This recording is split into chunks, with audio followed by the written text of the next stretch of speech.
Literally, just before I made my last video, I wanted to make a video about myself because you always guys watch my videos and you probably wonder who is this guy, what he does for a living, how long he's been tattooing, and you probably got some questions. And then I had a request in the comment section, a few questions about what do I do, how did I get into it, and I was like, that's literally what I was wanted to say.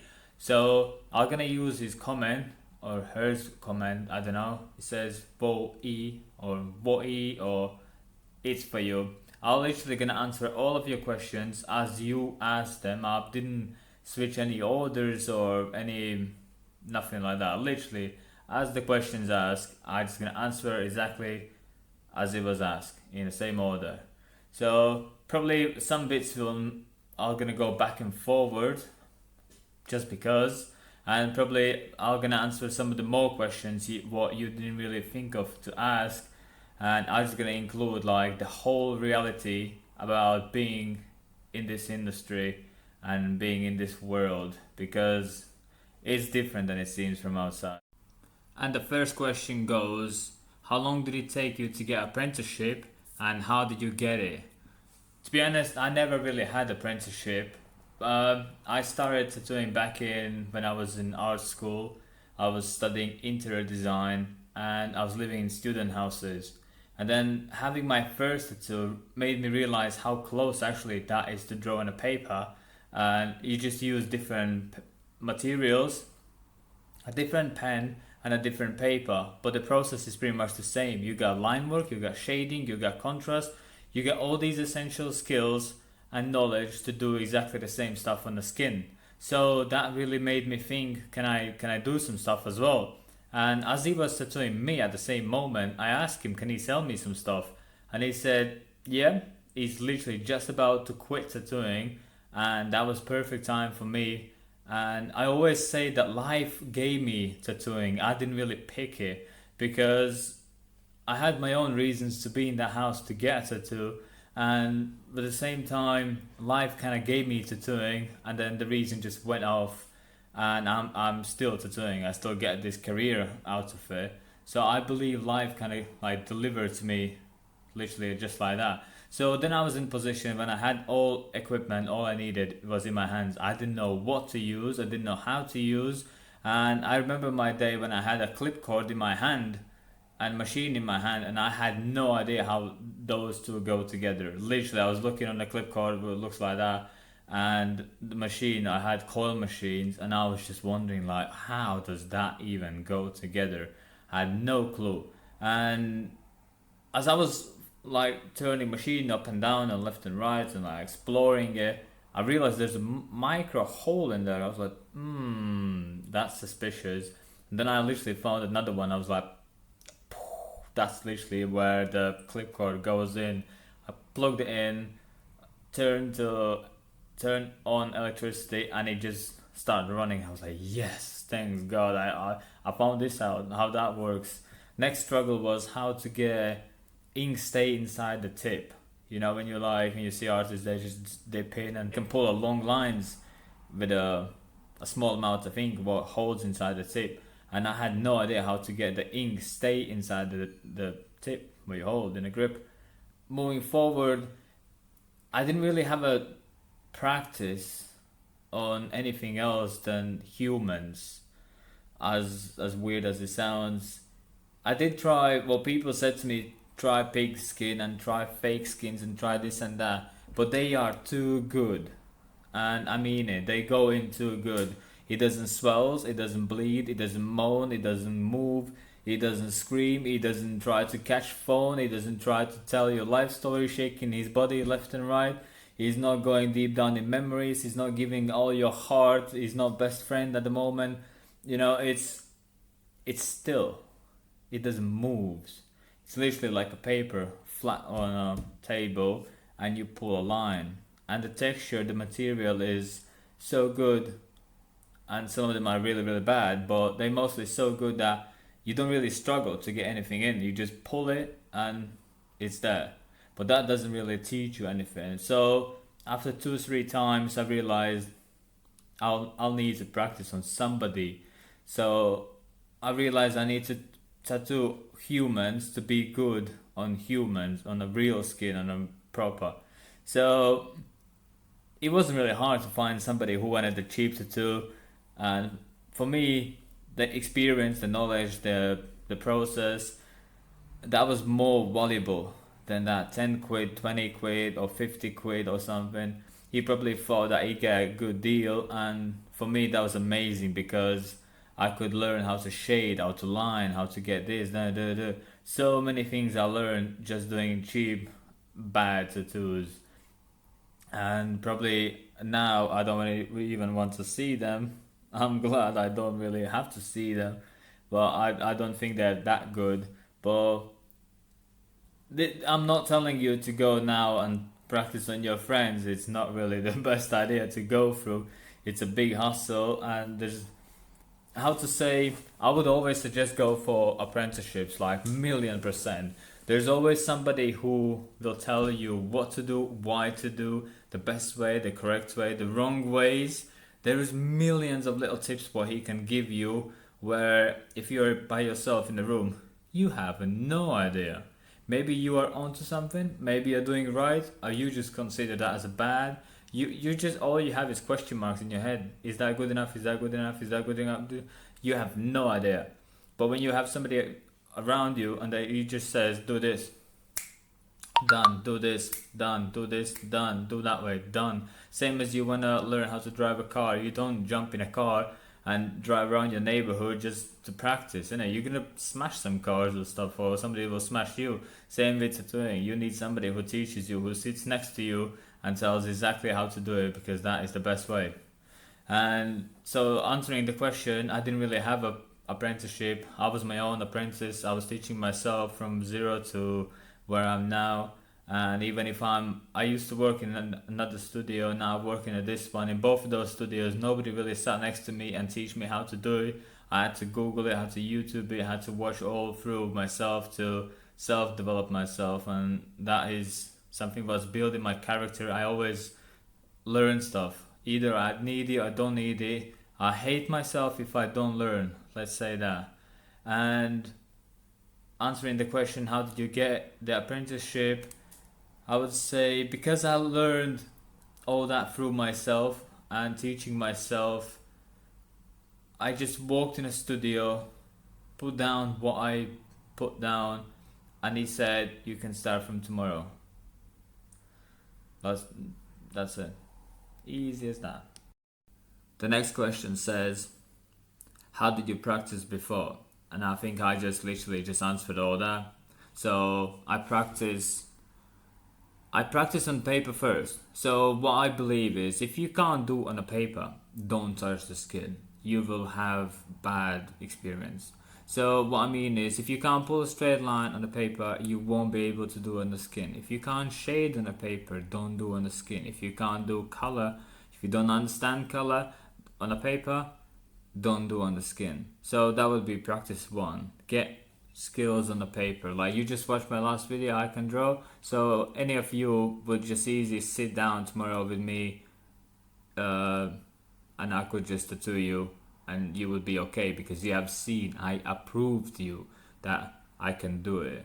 You know what I mean? So that is something what you approve yourself that you can do. That's first practice with the paper, and second, I practice on people. I did try, like I said, pig skin and fake skins and real skins and all sorts, but nothing really beats the real thing, the person. So that's the reply for that. Next question. How did you make your portfolio? Well, I have done loads of stuff in my life and I try to keep photos of it just for the memories. So, for example, back in Latvia, where I'm from, I painted kindergarten, or you would say nursery in UK, where I did Winnie Pooh on the entrance where you walk in. So I did massive wall painting for that. Then one day, a working agency, a job agency around the corner, they put a post up saying they need somebody who can paint the walls there. And I was like, yeah, I'll go for it. I literally messaged them. I said, I can do it. They said, how much? I was like, give me 100. I didn't know what price I need to ask, or should I ask, or what is the right price. I didn't care. What I wanted is my drawing being on that wall, and I can take photo, and I have the memories, and I can say, I've done it. So I'm that kind of person. I like experiences and I like memories and stuff like that. And I always take photos just so, I don't know, in memories it's like a stamp, a proof, approval, or one of those. And same I do with the drawings. I draw in the books, so I got A4 books with clean white paper. So the if you draw an A4 paper, which is printing paper or something else, the big chance is you don't have any more of those drawings what you did 3 or 4 or 5 years ago, because it's just a one piece of A4. You just took it away here and there and there and there, and you lost it. So I draw them in a books, and same goes with A3. I have a, I don't know, couple of those big ones, and I keep them as well. So I could literally show you a drawing what I did like 6 7 years ago. I still have drawings what I did when I was 14, and I still have drawings I think what I did, yeah, 12, 14, 16, 20. Literally you can see the progress from zero to like now, and I still have them because I draw in the books. So when it came to showing him my portfolio, one, it was Instagram. He have seen me already, what I can do, what I can't do, and what's my strong points and what my weaknesses are. And I brought him books. I said, this is what I can do. I literally put it on the table, gave him to have a look, and that decision, it was up to him. Because I would say I was quite good enough. He said you can start from tomorrow. Easy as that. My drawings did approve that, what he was looking for. Few of my tattoos online on Instagram, he liked it, and that was straightforward as well, that easy. And yeah, just your personality, the way you walk in, the way you speak, that is also one of the piece of portfolio, which is you. The artwork you do, that's cool. The drawings you can do, that's cool. But what he will need to deal with is you. What the clients will see is you, the way you speak, the way you act, the way you talk, the way you explain yourself, the way you represent yourself. Because it's like literally like one of my friends said, Eddie. He said tattooing is fascinating because the image you see in your head, you need to transport into customer's head, so he can see exactly the same image. And at the same time, what he sees, you need to see in your head, so you understand what he means. And then you need to get to the middle point where you can do your job, but it's still what he wants, so you get the middle part. So in a big point, what I'm saying is you are a part of your portfolio as well. If you can draw amazing but you don't talk to a person, he doesn't even know if you like it or not. If you know what I mean, like the person, the client will be second guessing you, the boss will be second guessing you. You could be the masterpiece, but if you can't deliver yourself, nobody will take you. And that's in every single job interview. If you go anywhere, they look on you more than what you have done, what you did before, or you know what I mean. Like that's like the secondary. The most is you, what you can do, and the way you represent yourself. And you need to work on that as well. Just go in, say what you want, what you wanna be, what do you do, what your dreams are. Just literally make a big bold statement like, this is me, this is what I do, this is what I can't do, I would like to do more of this. I saw your studio is amazing. You know what I mean? Like just make sure he knows powder sugar a little bit him, because he's gonna give you the job or stuff like that. And literally be you. Say, this is me, this is what I can do, blah blah blah. That's it. Job's done. That's all you need. The next question is, what is the hardest thing being a tattoo artist? And I wouldn't say there's one, I would say there's hundreds, millions and billion little things where you never really consider yourself.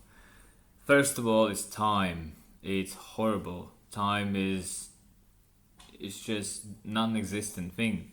Where, for example, you are your secretary, you are your bookkeeper, you are your tattoo artist, you are your cleaner, you are your million things. So imagine in the morning you wake up, then you go to work or you tattoo.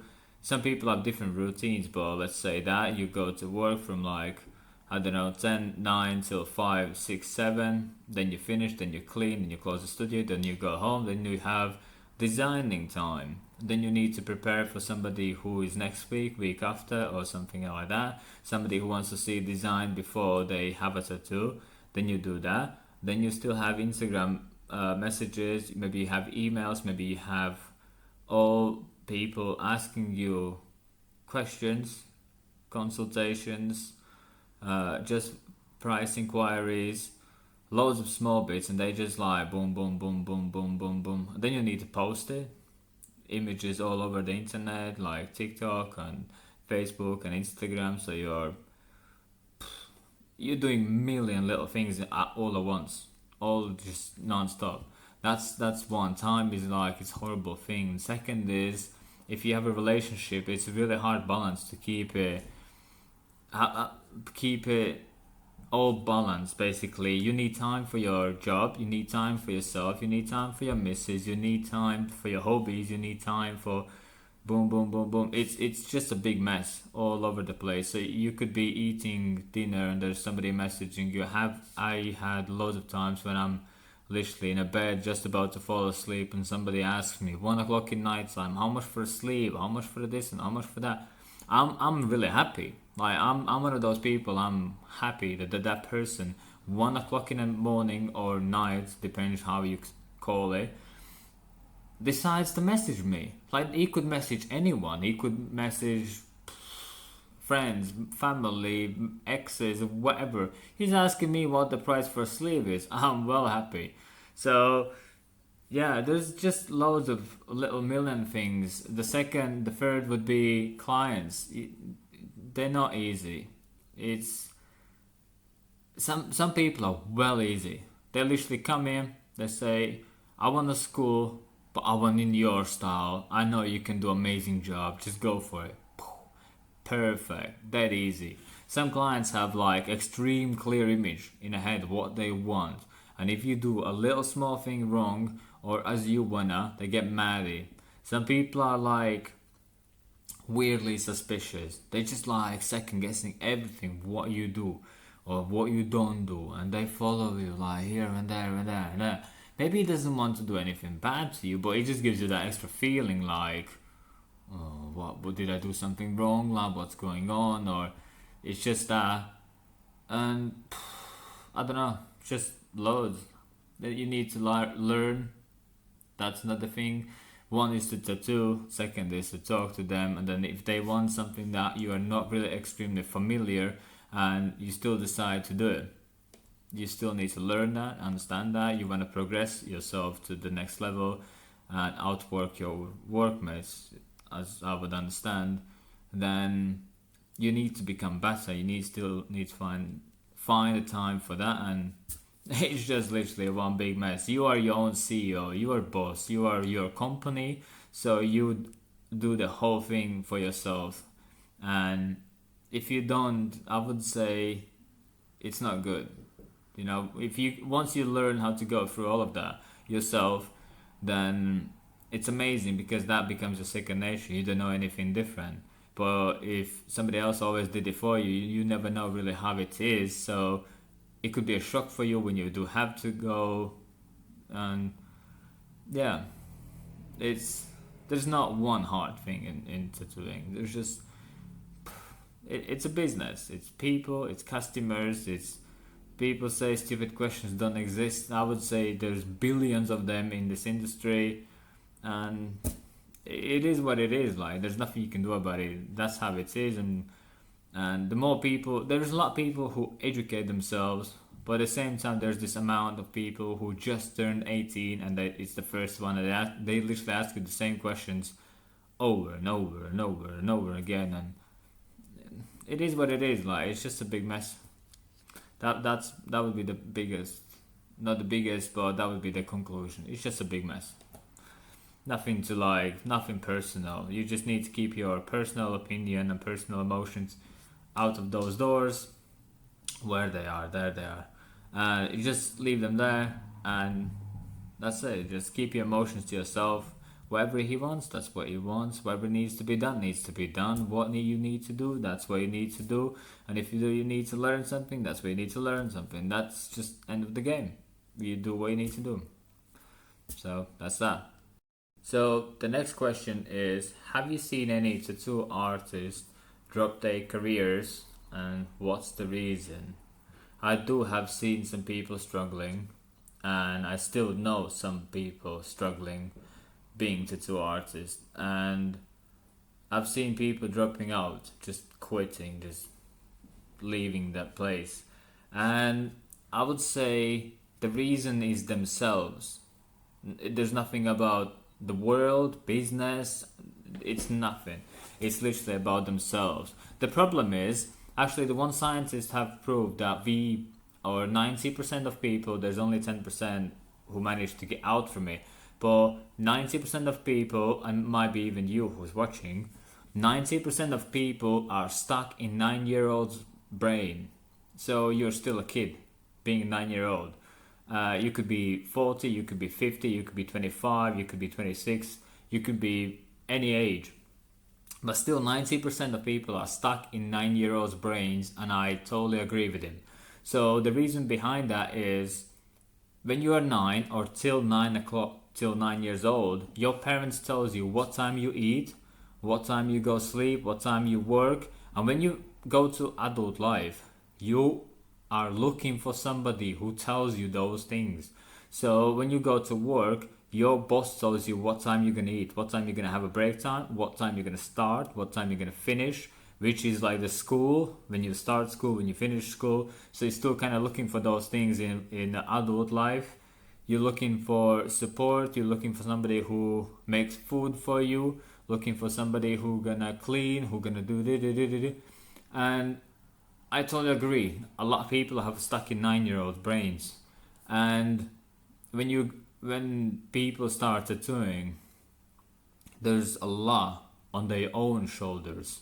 Like I said literally minutes before, you have to decide that what you're gonna do in the morning. So what you're gonna tattoo, you finish your tattoo. Let's say you got home.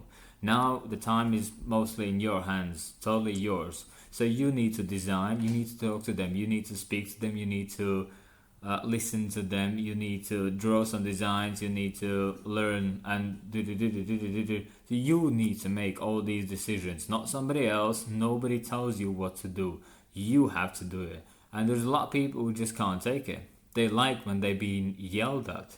They like when somebody tells you that time you have to do this. And they're happy. Like, they're not happy. They're going to moan and yell. But that's exactly what they're looking for. They want the third person to tell them to do that. And so the person who is generally struggling right now is literally that kind of person. He needs somebody to tell him what to do. If you tell him, he'll do it, no problem whatsoever. But he's not going to do it by himself. And the second person, he did exactly the same thing. The person who just jumped out of this industry, it was literally the same person. She was looking for a job afterwards. And job means the responsibility from you give it to somebody else. And that somebody else tells you what to do. What time you're going to wake up, what time you're going to go sleep, what time you're going to eat, what time you're going to go for a smoke, what time you're going to have a break time. Literally, you give your life to somebody else and he yells at you and you're happy. It makes no sense. But it happens to most of the people. Only the 10% of people can get out from it. And 1% people are like the wealthiest people in the planet. And they are the ones who gives the controls to other people. But I would say, answering the question, I have seen, and these would be the reasons. So try not to be that person who needs somebody who yells at or that. Just do what needs to be done and don't get into that position. Life is literally in your control. When you are a tattoo artist, you get bored, 5 minutes later you can go for a smoke, you can go for a coffee, you can go for for a little walk. You want to take a break, you take a break. If you need split sessions, you split sessions. You can have a free day. If the client is not feeling well, you can just have a tea, have a coffee, have a sugar, or if you decide to quit, you decide to quit. But the whole responsibility is in you. Yeah, if the design will be ready or not, that's your decision. If when you book them or when you don't book them, that's your decision. If you want to take that piece to do it or not to do it, that's your decision. What time you're gonna go sleep, your decision. What time you're gonna wake, literally, like, you are your own boss. Like I said before, you are your own CEO, and people who can't do it and can't take it, they are the ones who suffer in any industry, or the ones who can do it, they just do it really good. And yeah, that's the answer for that question. And not to make this video way too long, I think I'm gonna split on half. So this is how many we did, questions, and this is how many I still need to do. So I just didn't want to make this video endlessly long. It's better to watch two smaller ones than one massive big one. And yeah, next video, next questions.